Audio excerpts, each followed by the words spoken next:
You have to take chances in life. If you don't take chances in life, you'll never have the life God has for you. It takes courage to pursue your dreams. Most people are not willing to pay what it costs. You remember when Jesus passed by the fig tree and cursed the fig tree? Did Jesus really just curse the fig tree because he was hungry? No, he cursed the fig tree because it broke the law. He cursed the fig tree because the fig tree was receiving and not giving. Why would you be in the ground and keep drawing and drawing and drawing and not expect to give nothing back to what's given to you? You're giving to what's giving to you. And any time you break the law, it will die. If you marry somebody and they keep giving to you and you don't give anything back to them, I guarantee you the marriage is cursed. Anything that feeds you, you must feed it.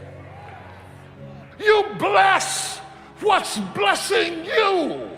You help what's helping you. You pour into what's pouring into you. Everything operates that way. Of everything I've ever accomplished, I've been all over the world. I've got all kinds of trophies and Grammys. The thing I'm most proud of is that I took care of my mother till she died. It is by far the thing that I'm most proud of. And the reason is that I got to prove to her I would do for you what you did for me. That is a wonderful thing. So I cleaned her sometimes and fed her sometimes. And when I didn't do it, I paid to have it done to make sure that she was taken care of. Because when I was a baby, she washed me and I threw up on her and I peed on her and she still loved me anyway because I want to feed what was feeding. It says something about your character when you give back to something that gave to you. Whatever you throw at your parents, your kids are gonna throw at you. You cannot sow disrespect and reap honor. You cannot sow greed and reap prosperity. You feed what's feeding you. Some people are eating one place and sowing. How in the world can you be eating over here and sowing over there? How can I be your wife, washing your drawers, cooking your food, and Hootie over there getting your money? If anybody was gonna get a watch, it should have been me. If anybody was gonna get a ring, it should have been me. If I give to you, why would you not give to me? Don't you sit up in the restaurant and eat and belch and wipe your mouth and get up and walk away like you got amnesia. Because when the fig tree did that, God cursed it, for it failed to produce on the level that it took. Simple. You cannot draw 60% and produce on a 30% level. Some people are better takers than givers. Give on the level that you draw from.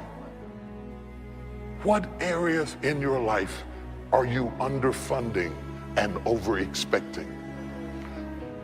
Are you expecting more out of a career than what you're willing to study for? Do you realize you can't come once a month and get what you need? My tree died. It wasn't that I didn't feed it. I just didn't feed it often. I gave it water when I gave it a chance, and little by little, the little green things just fell off. And I had to hide it because it looked bad. But the way it looked was a result of how I treated it. Don't overextend yourself beyond your willingness to invest. Don't take 5 dogs, 3 cats, and a poodle when you know you are not going to take care of them. Here's the key. Whatever you feed is going to grow. If you feed guilt, it's going to get bigger. If you feed fear, it's going to become larger. What if you spent that same energy feeding your faith, feeding your dreams? What are you allowing in your spirit? The people you're spending time with, the thoughts you're dwelling on all day, is that inspiring you, or is it junk food, feeding you guilt, causing you to compromise? A friend of mine was diagnosed with a serious illness. The doctor put him on a very strict diet. Now, I asked him if he was going to do it. He said, "What do you mean, am I going to do it? My life depends on it." Today, I'm putting you on a new diet. No more junk food.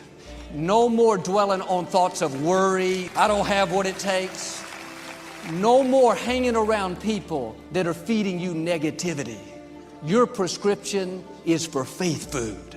Feed your hopes, feed your dreams, feed your destiny.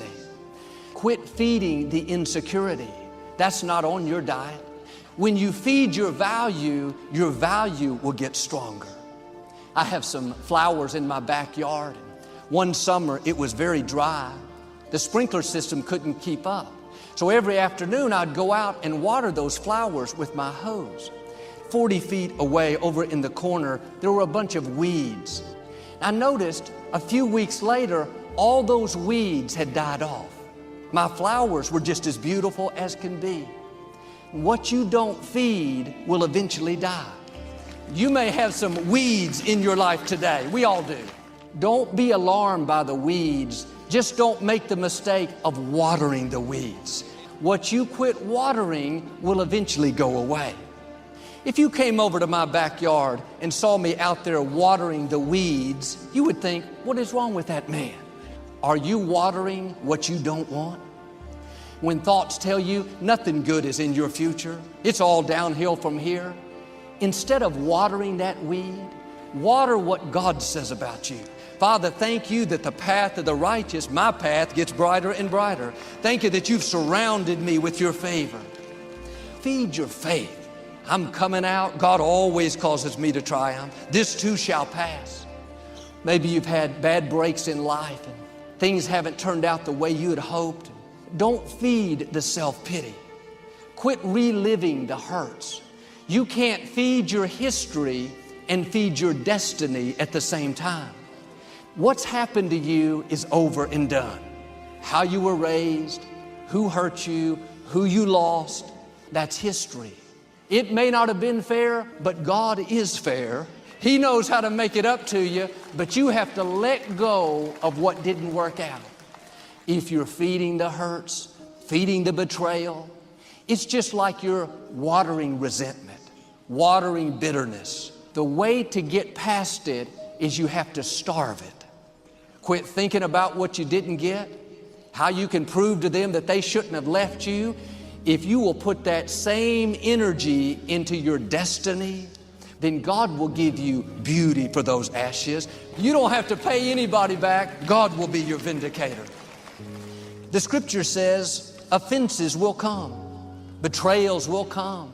It's painful enough when they happen, but if you make the mistake of feeding the fear, feeding the hurt, then it's going to continue to be painful. That's making it worse. It's tempting to hold on. Sometimes you wake up, it's on the forefront of your mind. You have to ask yourself, am I going to keep putting energy into something that's taken me the wrong direction? When you go through a loss, you don't have to be superhuman, but you can't let a season of mourning turn into a lifetime of mourning. Yes, I'm disappointed. Yes, I'm hurt, but this is a new day. I'm not feeding my history anymore. I'm not dwelling on my disappointments. I'm putting my energy into my destiny.